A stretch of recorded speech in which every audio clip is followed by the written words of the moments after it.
Shalom a todos, muy buenas tardes, o buenos días, o buenas noches, según el horario que escuchen este audio, que es un audio con el cual vamos a continuar estudiando el tema de meditación. Como ustedes habrán dado cuenta, yo lo estudio desde diferentes perspectivas, o sea, más que entregar técnicas de meditación. Inmediatamente me gusta que la persona que escucha estos audios lleve un proceso para que entienda desde lo que es la Torah cómo se llega a meditar y luego pues en su momento llegaremos a Yihudim, a unificaciones de nombres, a ciertos estados de meditación. El día de hoy vamos a hablar de tres grandes temas. El primer tema, que me parece que es pertinente para este ciclo de meditación, tiene que ver con la porción de la Torá llamada Ba'et Hanan. Quiero hacer como un análisis de esta porción con tres temas principales. La segunda parte de este audio va a tener que ver con historias del Talmud que nos hablan de meditación y cómo nos las describen. Y por último, para cerrar este audio, vamos a estudiar Sidur para identificar qué hay que meditar en el momento en que la persona está rezando, qué intenciones o qué kavanot contienen cada uno de los rezos de la tefilá. Entonces, si estudiamos la porción de Ba'et Hanan, que Ba'et Hanan es Deuteronomio, es la segunda porción del libro de Devarim. En Ba'et Hanan empieza en Deuteronomio 3. Y empieza con un episodio en el cual Moshe le está rogando directamente a Hashem por la entrada a la tierra de Israel. ¿Sí? Entonces dice literalmente que imploré. Nuestros sabios exégetas dicen que Moshe Rabenu rezó 515 plegarias. O sea que Moshe estaba determinado a rezar incansablemente para que se le diera la entrada a la tierra de Israel. Al punto que hizo 515 plegarias. Este número tiene una cierta relevancia, porque si Moshe hubiera llegado a la plegaria número 516, él hubiera cambiado el designio de Dios, hubiera cambiado el plan divino, y hubiera podido entrar a la tierra de Israel. Pero la Torah nos dice que Hashem le dice, basta, suficiente para ti. Y literalmente en el Pasuk 26 del capítulo 3 dice, mas hubo exacerbación de Dios contra mí por causa de ustedes, y no me escuchó a mí, y me dijo, es mucho para ti, no añadas más en hablar delante de mí acerca de estos asuntos. Entonces, hizo 515 plegarias. Le faltó una para cambiar el destino. Faltándole una, Hashem le dice, basta, no más. Resulta que hay un dato que pues no es menor, que dice que entre la fiesta de Rosh Hashanah y la fiesta de Hoshana Rabbah, que están dentro del mismo ciclo de fiestas, hay 516 horas. O sea que desde que empieza Rosh Hashanah hasta Hoshana Rabbah hay 516 horas. Uno tiene que entrar aquí a estudiar varios temas. Uno podría estudiar primero por qué Moshe le niega la entrada a la tierra prometida a Moshe. O sea, si Moshe hizo todo el trabajo, se llevó esta gente, se la tuvo que aguantar más de 40 años desde que salieron de Egipto. Él fue el que organizó todo, él fue el que los llevó, él fue el que también peleó junto a ellos. Moshe también en diversas ocasiones los salvó porque Hashem estuvo a punto de destruir a ese pueblo y a este pueblo. Entonces, ¿por qué si él hizo todo lo que hizo no tuvo derecho a entrar a la tierra de Israel? Y no tan solo eso, sino que aquí nos está diciendo la porción de Bat Hanan, que fue Moshe el que rezó por sí mismo. O sea que a pesar de todo lo que él hizo por el pueblo, nadie más rezó por él. O sea, a pesar de que él le ayudó a tantas personas, a 600.000 personas, nadie rezó por él. A 600.000 familias, perdón. A pesar de que él estuvo pendiente de 600.000 familias, al final ninguna de esas familias rezó por él. Vamos a entrar primero a eso y luego al secreto que hay detrás de todo esto, que es la tefilá.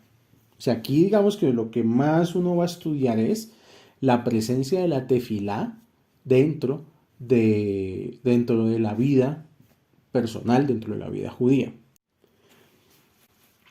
Una primera explicación, y sobre todo porque es que vamos a estudiar la tefilá desde el punto de vista del plan divino. Moshe conocía el plan divino, porque Moshe hablaba directamente con Hashem y como dice tanto la Torá como el Midrash, como la Gemara, como el Zohar, hablaban cara a cara. Quiere decir esto que Moshe conocía el plan divino y sabía que dentro del plan divino no estaba entrar a la tierra prometida. Y aún así quiso alterar el plan divino. O sea, él quería cambiar el plan divino sabiéndolo. Eso nos genera un efecto opuesto a lo que somos nosotros. Nosotros cuando rezamos, cuando estamos haciendo una vida espiritual, estamos buscando también, aunque sea inconscientemente, aunque no sea conscientemente, pero conscientemente sí queremos que nuestra vida cambie las circunstancias que tiene. Queremos cambiar el plan divino que tiene Hashem con cada uno de nosotros. La gran diferencia es que nosotros no sabemos el plan divino, como si lo sabía Moshe. Nosotros queremos mejorar nuestras condiciones de vida, queremos tener mejores cosas, queremos más felicidad, pero no sabemos exactamente cuáles son los juicios que penden sobre cada uno de nosotros. Moshe sí lo sabía. ¿Y por qué Hashem le dice a Moshe que no va a entrar y que por más de que rece, no va a entrar? La Torá da dos explicaciones. La primera es que ya había un sucesor, que era Yehoshua, y este sucesor era el que iba a estar encargado de la vida del judío de la tierra de Israel, que era una vida que iba a ser muy diferente. ¿Por qué? Porque la vida dentro de la tierra de Israel iba a girar en torno a las misbot, única y exclusivamente. Ya no iba a haber milagros, ya no iba a caer maná del cielo, ya no se iba a abrir el mar para que ellos pasaran, ya no iba a haber esa ayuda divina directamente, sino que ellos ya lo que tuvieran iba a depender directamente de su desempeño en las misbot. Por lo tanto, eran dos tipos de situación diferentes, dos tipos de escenario diferentes. Entonces, hay una ley de vida que en la Torá que dice que un príncipe no se puede degradar. Y en este caso Moshe era un príncipe, o sea, él no podía entregarle el poder a Yehoshua y entrar a la tierra de Israel siendo menos que Yehoshua. Eso iba a generar unos problemas políticos profundos. ¿En qué sentido? En que hay un proverbio de las artes marciales que dice que en una montaña no pueden habitar dos tigres. Aplicado a esto, no pueden haber dos grandes cabezas manejando un pueblo. ¿Por qué? Porque si Yehoshua se le entrega la autoridad, se le entrega el poder, se le entrega todo para gobernar, y está Moshe por ahí rondando, entonces la gente al final, cuando vaya a haber alguna disputa, cuando vaya a haber algún problema, pues no le van a hacer caso a Yehoshua, se van a ir es detrás de Moshe. Y eso iba a generar un problema político profundo porque generaba primero que Moshe iba a estar degradado porque siempre iba a estar por debajo de Yehoshua, y segundo, que al final Yehoshua tampoco iba a poder ejercer su mandato porque pues la gente a la hora de la verdad le iba a hacer caso era a Moshe, no a Yehoshua. Esa es una primera explicación de Beth Hanan, pero quiero ir un poco más allá, quiero ir un poco más profundo. Y es acerca de la tefilá, porque aquí nos está diciendo Beth Hanan, nos muestra a un Moshe que por más de que rece, su condición de vida no cambió. Y eso es una situación bien conflictiva para la persona espiritual, porque la persona espiritual lo que quiere es que sus rezos todo el tiempo estén dando resultados y que sus rezos todo el tiempo estén produciendo cambios. A veces sucede y a veces no. Y eso tiene que ver con el famoso plan divino. El plan divino que Hashem tiene para no solamente para cada uno a nivel individual, sino a nivel universal, y que ninguno lo conoce. La primera lección que yo quiero dar con Beth Hanan es, como no conocemos el plan divino, tampoco conocemos el juicio que hay sobre nuestra vida. No lo conocemos, no sabemos cuál es el juicio que hay sobre nosotros. Y como no sabemos ese juicio, no hay que seguir repitiendo frases o clichés o seguir pensando en función de atraer juicio. Porque hay gente que dice, bueno, si la vida no me ha cambiado es porque me lo merezco, porque algo estoy pagando, esto me pasa porque en mi pasado hice tales y tales cosas. Eso no se debe hacer. Porque eso equivaldría a que la persona piense que conoce el plan divino cuando no lo conoce. O sea, es digamos, el primer punto que quiero tocar aquí, que ninguno conoce su forma de juicio, ninguno conoce lo que está pendiendo sobre su cabeza. Sabemos, obviamente, que Rosh Hashanah es la época del año en la cual se determina todo para todo el año. Se determina el dinero que la persona va a tener, se determina la Torah que la persona va a tener, se determina si va a estar vivo un año más o no, si va a enfermar o no.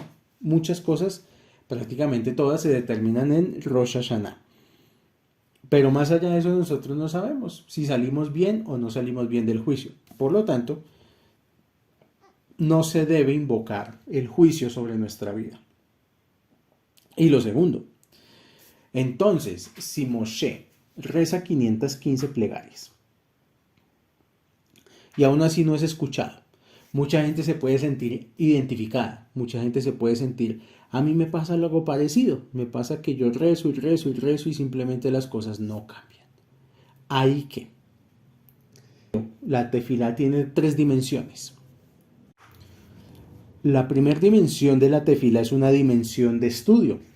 Si ustedes se ponen a pensar, todo lo que rezamos, las personas que rezan, que tienen su sidur y que hacen su shaharit, mihai arbit, el 90% del sidur son estudios. Estudios de salmos, estudios de mishnayot, incluso de gemarot. Por ejemplo, los korbanot son unos estudios que se hacen ahí.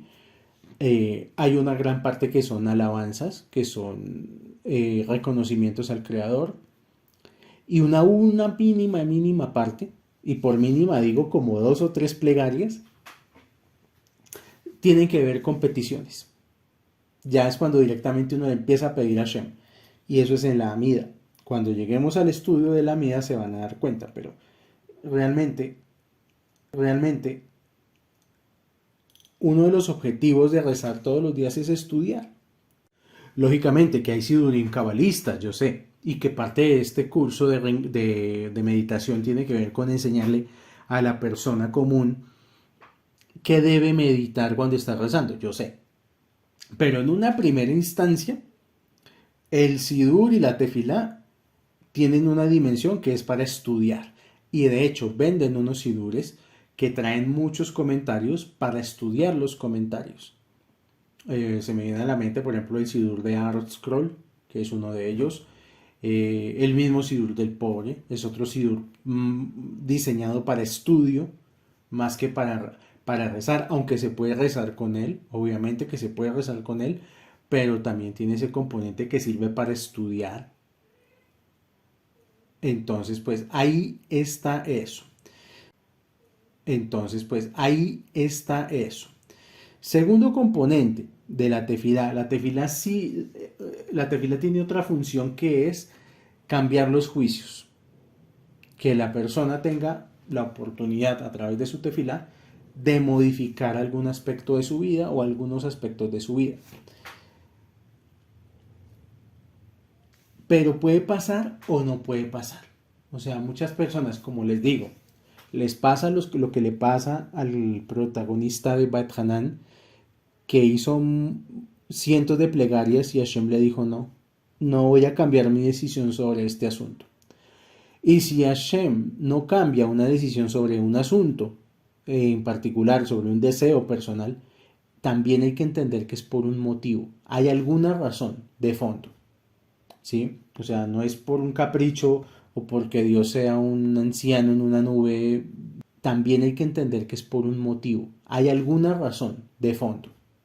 ¿Sí? O sea, no es por un capricho o porque Dios sea un anciano en una nube disfrutando que la gente esté sufriendo. Hay una razón de fondo por el cual algunas cosas de la vida no van a cambiar. Y esa es la tercera dimensión de la tefilá. Si la tefilá no me sirve para cambiar mi vida, los juicios que hay sobre mi vida, la tefilá me sirve para también tener aceptación de las cosas que estoy viviendo. Entonces la tercera dimensión es esa, la aceptación. Aceptación de que Hashem así quiere que las cosas sucedan, tanto en mi vida como en la vida de otro, como en la sociedad o como en el mundo, como en la creación. Todo tiene un propósito que está por fuera de mi entendimiento, porque no conozco el plan divino. Pero tengo certeza de que Hashem está controlando todo y que Hashem está controlando todo y que si Hashem algo no cambia, tiene motivos muy grandes para no cambiar. Esas son las tres dimensiones de la tefilá. Estudio, cambio de juicios o aceptación. Y yo quise estudiar esto con ustedes en este audio porque uno tiene que tener mucha claridad para saber por qué es que está rezando.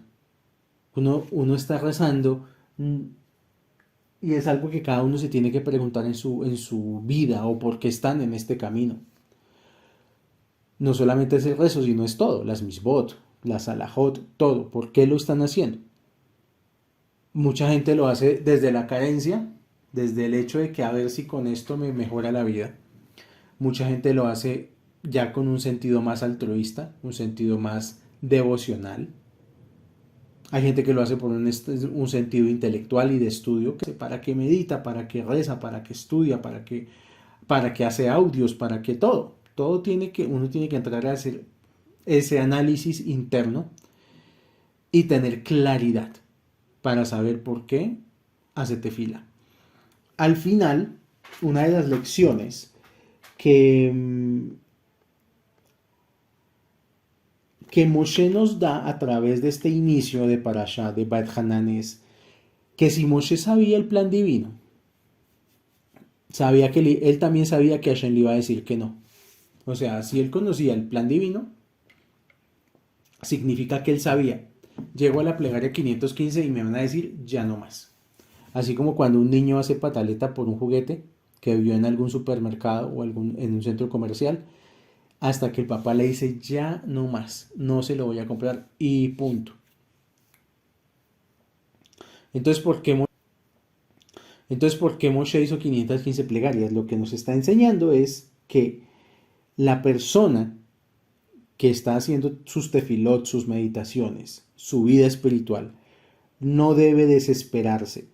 A pesar de no haberse recibido sus 500 y pico de plegarias, él rezó todas las 515 plegarias. Y eso también es algo que tenemos que aprender nosotros, a no desesperarnos y a no pensar que solamente por el hecho de que estamos estudiando Torah y que estamos cumpliendo algunas misbot, Hashem inmediatamente nos tiene que cambiar todo el escenario de vida, porque sí, porque somos nosotros. Eso muchas veces es una forma de ver la vida muy caprichosa, muy de una persona caprichosa, la persona que piensa que simplemente porque soy yo y porque estoy esforzándome, entonces ya merezco que todo mi escenario de vida cambie. Y eso no es así. Yo he visto casos Y he vivido casos de personas que sí, que su escenario de vida cambia, que dejan una situación negativa, pasan a una situación completamente diferente, dejan situaciones de carencia, pasan a situaciones de abundancia, pero todo hace parte de un proceso. Y eso sí, nadie se salta el proceso. Nadie es más inteligente que Hashem. Y si la persona no aprende a vivir su proceso, simplemente va a vivir decepcionada, no solamente en el judaísmo, sino va a vivir decepcionada en cualquier cosa, en cualquier religión, en cualquier creencia, en cualquier charlatanería o en cualquier cosa. Porque el problema al final no es la creencia, sino lo que la persona lleva por dentro, sus expectativas, sus deseos y el hecho de que no ve esas expectativas y esos deseos cumplidos. A mí me gusta pensar que yo rezo como parte de un estudio y como parte de un servicio divino. O sea, a mí me gusta pensar que los que estamos en este camino somos algo así como unos elegidos. Yo no sé si habrán visto la película Hombres de Negro, Men in Black. Yo me siento algo parecido, como un Men in Black, pero de la espiritualidad. Como que Hashem a uno lo llama muy aparte, lo saca del mundo y le dice, bueno, usted necesito que haga este servicio. A mí me gusta pensar eso, o sea, más allá de que la plegaria sea para pedir, a mí me gusta pensar que todo lo que hago a nivel espiritual es parte de un servicio el cual me fue asignado directamente por el creador del universo. O sea que no es para mí, es para el creador, para Hashem. El segundo punto de esta porción tiene que ver con los 10 mandamientos, porque en Beit Hanan se repiten los 10 mandamientos. La primera vez que los escuchamos fue en la porción de Yitro, en Éxodo 20. Entonces, en Éxodo 20 se dijeron por primera vez los 10 mandamientos. Ahora se van a repetir en Deuteronomio, capítulo 5. La cuestión es que aquí hay una pequeña diferencia.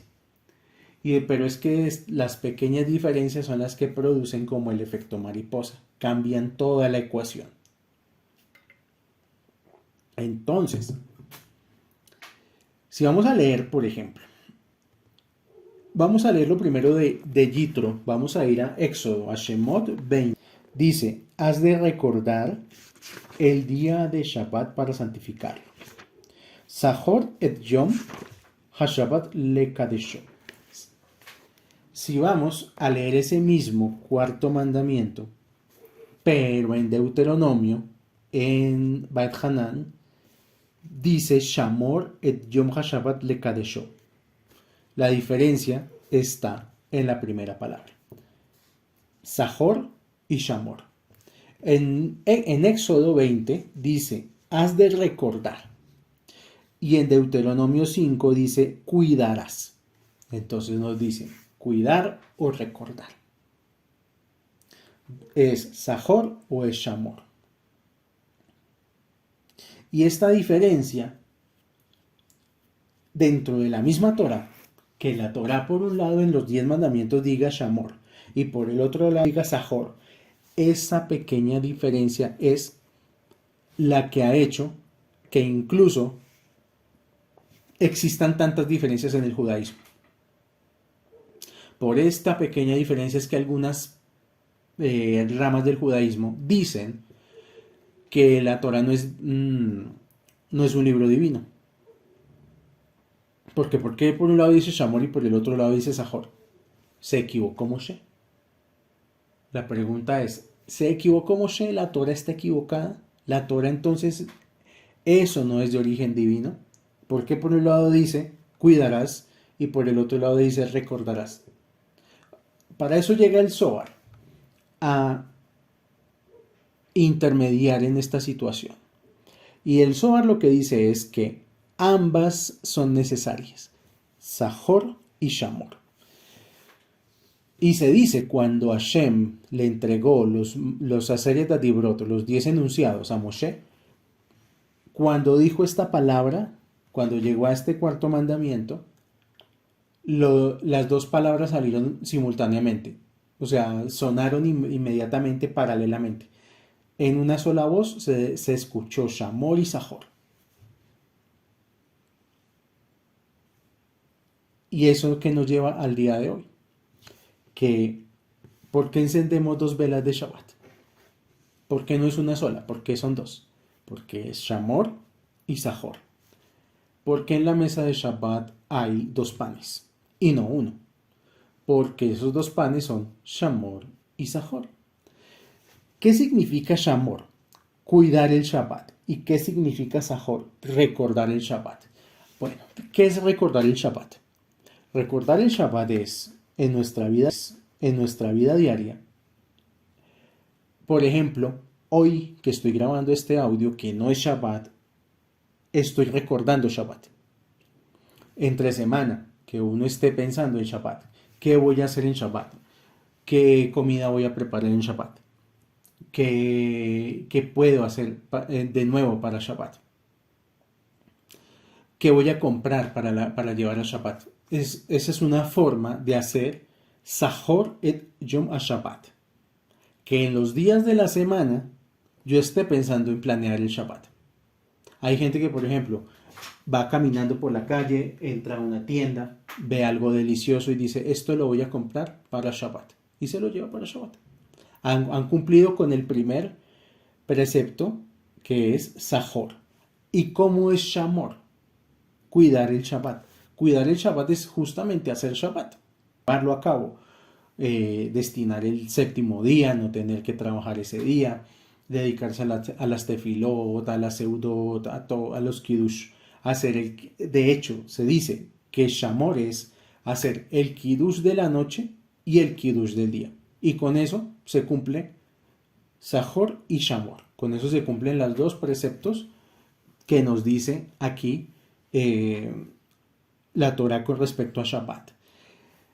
Y Shabbat es algo central en nuestra vida porque es lo que nos configura la vida, lo que nos organiza todo. O sea, nuestra vida muchas veces está organizada prácticamente que en torno a Shabbat, la mayor parte del año.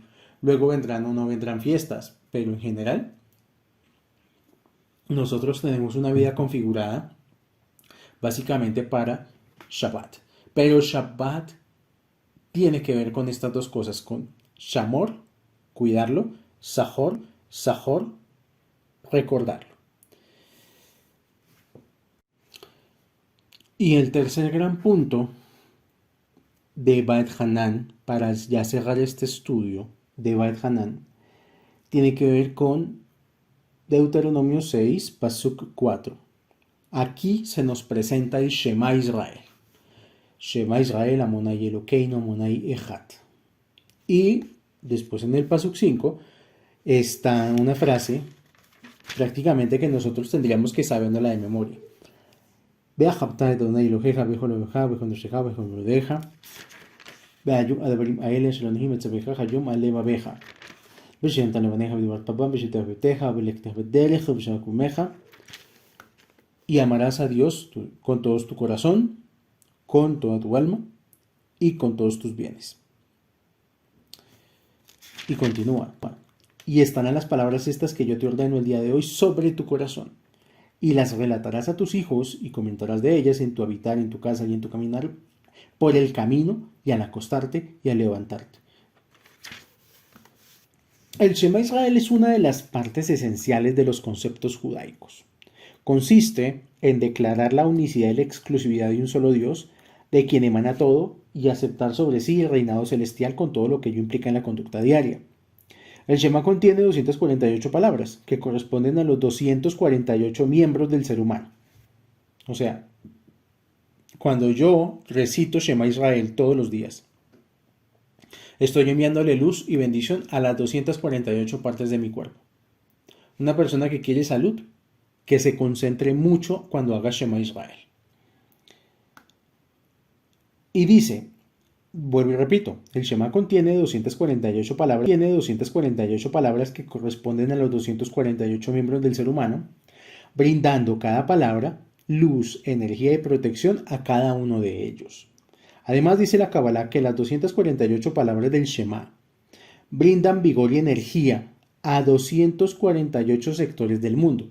Quiere decir esto que el mundo, nuestro mundo, está dividido espiritualmente en 248 partes.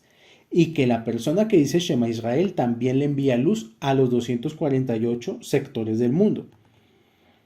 Es sumamente importante recitarlo diariamente, 2 veces, una de día y otra de noche. Como dice aquí mismo, al acostarse y al levantarse. Hay que decirlo palabra por palabra con la pronunciación exacta en hebreo. Y pues ya viene después una explicación de que el Shema de 248 palabras está compuesto de 3 párrafos originados de distintas secciones de la Biblia. Primero el Shema Israel, el segundo el Behayá y el tercer punto Vayomer, o la tercera parte. Dice, Vea Japta Adonai Eloheja, Bejolemeja, Bejonesheja, Bejolemedeja, y amarás a Dios, tu Dios todopoderoso, con todo tu corazón, con toda tu alma y con todos tus bienes. Y amarás a Dios. ¿Cómo se le puede ordenar a una persona amar? ¿Acaso el amor está en manos de uno? Dios, la única manera de obtenerlo es por medio de lo que dice el versículo siguiente. Y estarán las palabras estas, o sea, por medio del estudio de la Torah es que se llega al amor a Hashem. Uno, lo digo también de manera personal, a título personal, uno no logra conectar con Hashem si no es estudiando, que es lo que estamos haciendo. Este no es un camino de fe ciega. O sea, la primera gran cosa que quiero decir es que el Shema Israel nos demuestra,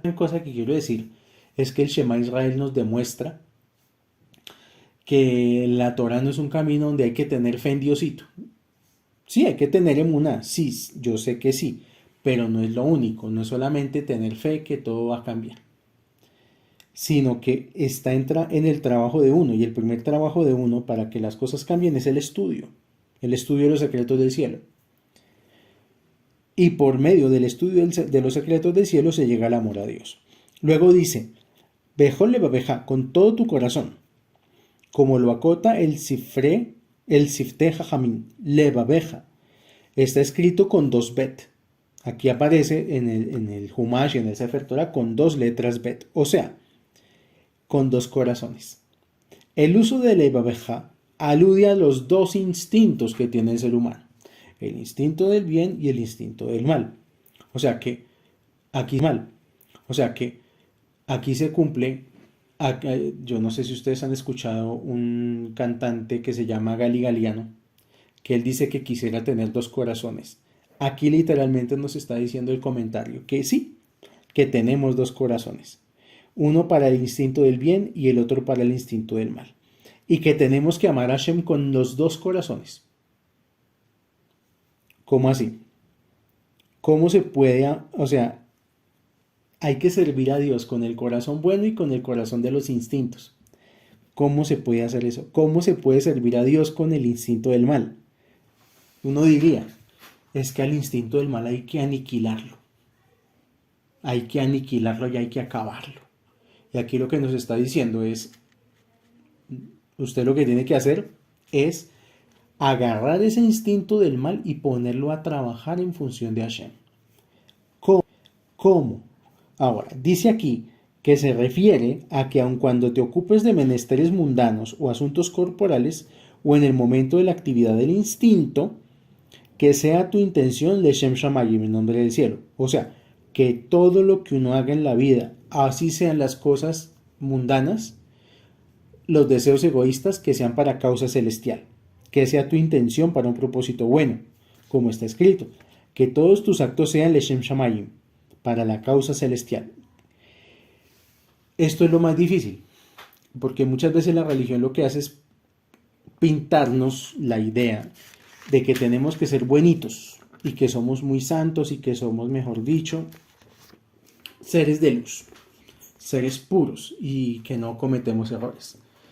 Aquí nos está diciendo 2 cosas el Shema Israel. Número 1, nos está diciendo que tenemos que ser conscientes que tenemos todos un instinto del mal, una parte oscura dentro de nosotros, y que esa parte oscura también hay que potenciarla a favor de la luz, a favor de Hashem.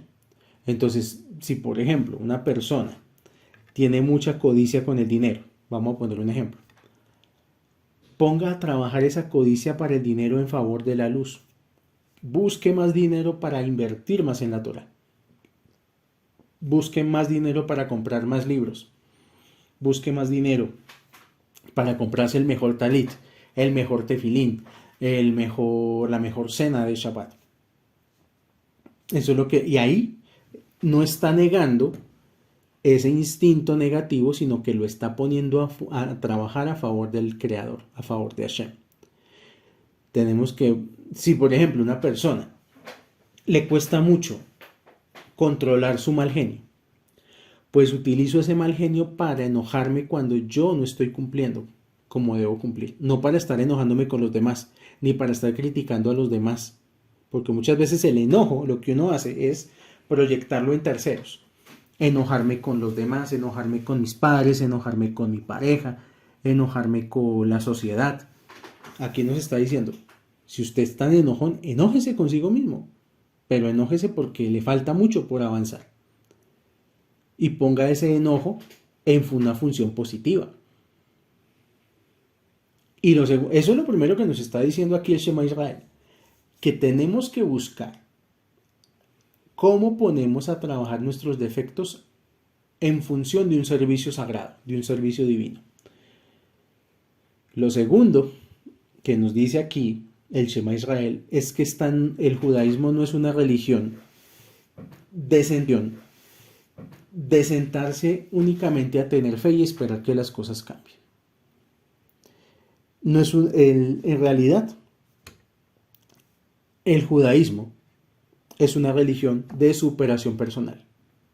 Lo que nos está diciendo el Shema Israel, y que por eso lo tenemos que decir en la mañana y en la noche, lo que nos está diciendo es, hombre, si usted no se supera, si usted no se mejora, si usted no intenta ser mejor persona todos los días, no espere que Hashem le quite los juicios de encima, no espere que sus meditaciones o que sus rezos sean escuchados. Eso es lo que está de fondo acá en todo esto. Que si la persona no está todo el tiempo luchando por superarse, ¿cómo va a esperar misericordia divina? ¿Cómo va a esperar que le quiten un juicio de encima? Muchas veces, más que por los rezos, Hashem escucha es a la persona que realmente está comprometida con su cambio personal, con dejar atrás ese yo antiguo y empezar a caminar en una mejor senda, en una mejor versión de sí mismo. Y para eso es todo esto. O sea, si la persona únicamente toma esto como una religión, como la toman por ejemplo en el cristianismo, aquí no va a haber progreso. En realidad eso es la verdad. El progreso acá se da es en la medida en que la persona todos los días esté buscando su superación personal. Con esto termino la primera parte del estudio. Vamos a la segunda, que tiene que ver con fuentes del Talmud respecto a la meditación. Voy a leer algunos pasajes de Talmud. Este primero dice, Hillel tenía 80 discípulos. El mayor de todos era Rabí Jonatán ben Uziel, mientras que el menor era Rabí Yohanan ben Zakkai. Se dice de Rabí Yohanan ben Zakkai que no ignoraba nada. ¿Qué significa esto? Que Rabí Yohanan ben Zakkai entendía la Mishnah, el Talmud, las leyes, el análisis gramatical de la Torá, los escribas, la inferencia lógica, palabras similares, cálculos astrológicos, astronómicos, sabía gematría, encantamientos para ángeles, encantamientos para demonios, encantamientos para palmeras, proverbios de lavanderas, proverbios de zorros. Y finalmente dice el Talmud que Rabí Yohanan ben Zakkai entendía una gran cosa y una pequeña cosa. Entonces, son los trabajos de la Merkabá, la meditación. O sea que Rabí Yohanan ben Zakkai podía con su mente subir a los planos superiores. Y una pequeña cosa ya son los discursos de Abaye y Rabá. Si esto era cierto del menor de ellos, ¿qué no sería del mayor? Se dice que cuando Rabí Jonatán ben Uziel se sentaba y estudiaba Torá, todo pájaro que pasaba por allí era inmediatamente consumido. Segunda fuente del Talmud. Una traducción de los profetas se debió a Jonatán ben Uziel, basándose en una tradición de los profetas Ageo, Zacarías y Malaquías. Cuando la estaba escribiendo, cuando estaban escribiendo esta traducción, un terremoto sacudió un área de 400 parsangs cuadrados de tierra a Israel. Una voz celestial declaró: ¿quién es este que está revelando mis misterios al hombre? Jonatán ben Uziel se puso de pie y dijo: está revelado y conocido delante de ti que no he hecho esto para mi propia gloria, ni para la gloria de la casa de mi padre, lo he hecho para tu gloria, para que no se acreciente la controversia en Israel. Otra historia. Sucedió que Rabí Yohanan ben Zakkai estaba de viaje montado en un burro. Su discípulo, Rabí Elazar ben Arak, que guiaba el burro, dijo: Maestro, enséñeme una lección sobre los trabajos de la Merkabá. Rabí Yohanan ben Zakkai le respondió: ¿no te he dicho que los trabajos de la Merkabá no se pueden enseñar ni incluso individualmente, excepto aquel que sea sabio, entendiendo con su propio conocimiento? El otro replicó: permíteme entonces repetir algo ya que me hayas enseñado. Rabí Yohanan ben Zakkai se bajó inmediatamente del burro, se envolvió en su talit y se sentó en una piedra bajo un olivo. El discípulo le preguntó a Rabí: ¿por qué te has apeado? El maestro replicó: es que entonces resulta apropiado que tú expongas sobre los trabajos de la Merkabá con la presencia divina, uniéndose a nosotros y rodeados de ángeles mientras que yo estoy sentado en un burro. Rabí Elazar ben Arak empezó entonces a exponer sobre los trabajos de la Merkabá. El fuego bajó del cielo y rodeó a todos los árboles del campo. Cuando se le dijo esto a Rabí Joshua, este se hallaba de viaje junto con Rabí Yossi, el sacerdote. Ambos decidieron que ellos también expondrían sobre los trabajos de la Merkabá. Rabí Joshua empezó el discurso. Era la estación seca del verano, pero el cielo se nubló y apareció un arco para el espectáculo de una boda. Posteriormente, Rabí Yossi el sacerdote se lo contó a Rabí Yohanan ben Zakkai y este replicó: feliz tú y felices los que te engendran, felices mis ojos que han visto esto. O sea, aquí lo que nos está relatando esta historia es que colectivamente varios jajamim entraron en ese trance meditativo de la Merkabá y se conectaron aunque estuvieran distantes unos de los otros, y que esa era una prueba de que dominaban el arte de la Merkabá. Ya para terminar, vamos a estudiar Sidurim. Vamos a ver, la última vez que estudiamos Sidurim nos quedamos creo que en Vihiratzon y Yehiratzon. Estamos hablando de las bendiciones de la mañana, o sea, del rezo de Shacharit. Estudiamos las 18 bendiciones. Luego, Vihiratzon nos ayuda a eliminar las fuerzas negativas de nuestro interior. Y Yehiratzon nos ayuda a eliminar las fuerzas negativas de nuestro exterior. Ahora viene una parte muy importante, que son las bendiciones de la Torah, lo que se conoce como el Birkat HaTorah. Estas bendiciones son muy importantes porque, por principio, ninguna persona debe estudiar Torah sin haber dicho estas bendiciones. O sea, yo no me puedo levantar de la cama, recién levantado, e ir y agarrar un Zohar, o ir y agarrar un Talmud, o ir y agarrar un Humash. No puedo. Primero tengo que bendecir la Torah. Luego de que haga Birkat HaTorah, ya estoy autorizado para estudiar Torah.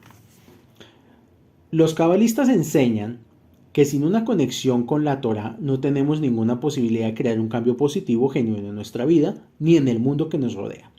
Según la Kabbalah, la reverencia a la Torah hace alusión al trabajo espiritual. Esta bendición nos conecta con la esencia interna de la Torah, dándonos la energía y el combustible que necesitamos para activar todas las otras bendiciones que hemos recitado y para imbuir nuestra vida de pasión y energía espiritual. Las bendiciones de la Torah son 3. La primera, Baruch atah Adonai Elokeinu melech haolam, asher kiddushanu b'zvut habetzivanu al divrei Torah. Según el Ari, podemos responder amén. después de esta bendición, porque esta bendición es separada de las otras que vienen. Luego viene la segunda bendición, que es enseñar Torah a las naciones. Decimos esta segunda bendición con la conciencia de ayudar a todo el mundo a hacer una conexión con la energía de la Torah. Esta es nuestra oportunidad de ocuparnos genuinamente por los demás y de compartir la luz del Creador. Una de las formas más poderosas de transformar nuestra naturaleza reactiva en una proactiva. O sea que esta bendición, la segunda bendición es para bendecir a las naciones y para que tengan el mérito de poder conectar con la Torah. Y esta bendición dice,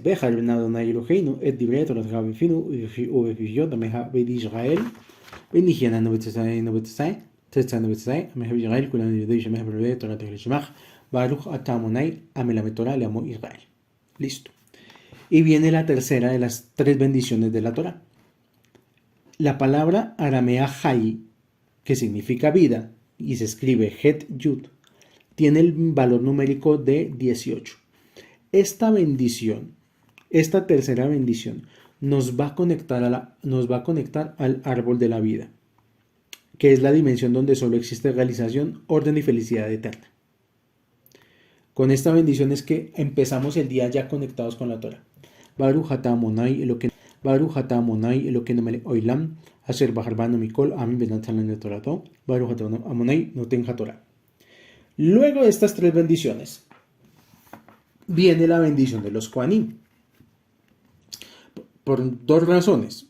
Ya veremos la segunda. La primera razón es porque esta es una obligación, después de hacer las bendiciones de la Torah, estudiar algo de Torah.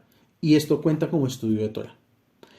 Segundo, porque al finalizar las 18 bendiciones, hacemos una conexión inmediata con la Torah.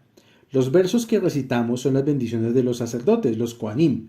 En tiempos ancestrales, cuando el Cohen bendecía a la congregación del templo, él usaba un nombre de Dios, uno de los 72 nombres de Dios, que es el nombre Yud, Yud, Yud. Este nombre de Dios activa y revela poderes de sanación para nuestra vida. A ver, les explico. Lo que vamos a decir a continuación, después de las tres bendiciones de la Torah, es la bendición arónica, es la bendición que hacían los Kohanim en el templo para todo el pueblo. Esta bendición sirve para prácticamente bendecir todos los aspectos de la vida, todos, desde lo más pequeño a lo más grande. Pero el nombre Yud, Yud, Yud, Yud, Yud, Yud, es como un gran chorro de luz que nos limpia de clipa. O sea, nos limpiamos de las clipot que tenemos a lo largo de nuestra vida. Todos los días recibimos un baño espiritual de luz a través del nombre Yud, Yud, Yud. Entonces, esta bendición arónica dice,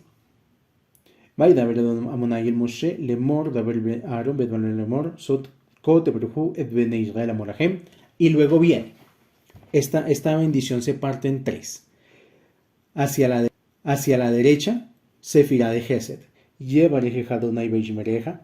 hacia la izquierda, Geburá, Yaer Adonai Panafeleja Bijuneka, y luego al centro Tiferet, Yisa Adonai Panafeleja Beyasenleja Shalom, y luego traemos esa energía Malhut, Besamu Ebchemi al Bene Israel Bani Abrehem.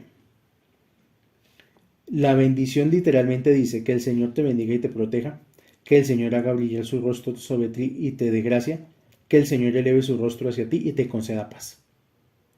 Entonces, cuando hacemos esta bendición arónica tenemos que concentrarnos, y aquí sí ya vamos a empezar a meditar en el nombre Yud, Yud, Yud.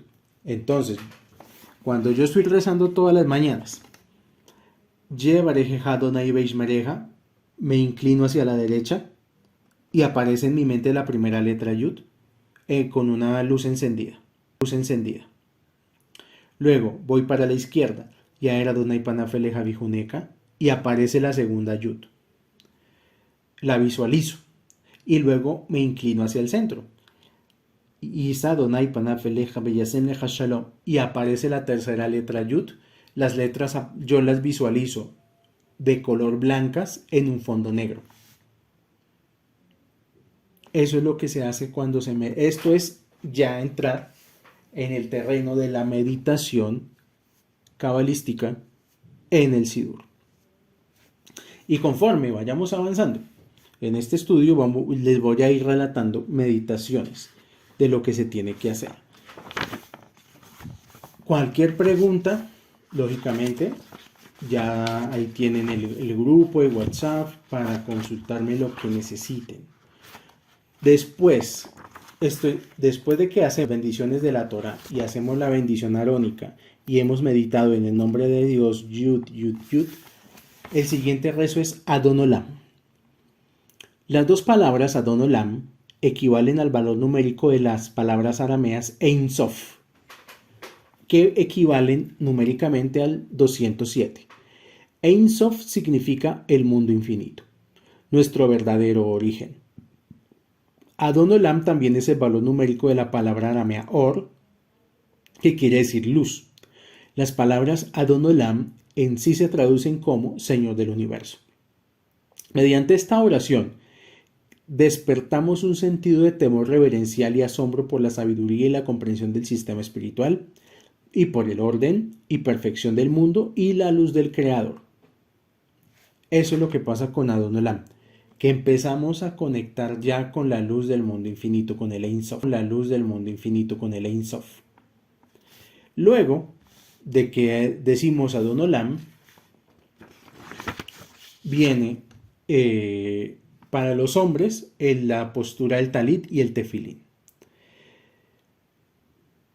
Pero no voy a decir nada del talit y el tefilín por el momento. Vamos a dejar hasta aquí, porque ya para la próxima clase de meditación voy a intentar explicarme lo que más pueda para darles a entender las meditaciones que se tienen que hacer con el talit y con los tefilín para los hombres. Yo creo que alcanzaríamos a explicar los 4 mundos que tenemos que atravesar durante el proceso de la tefila.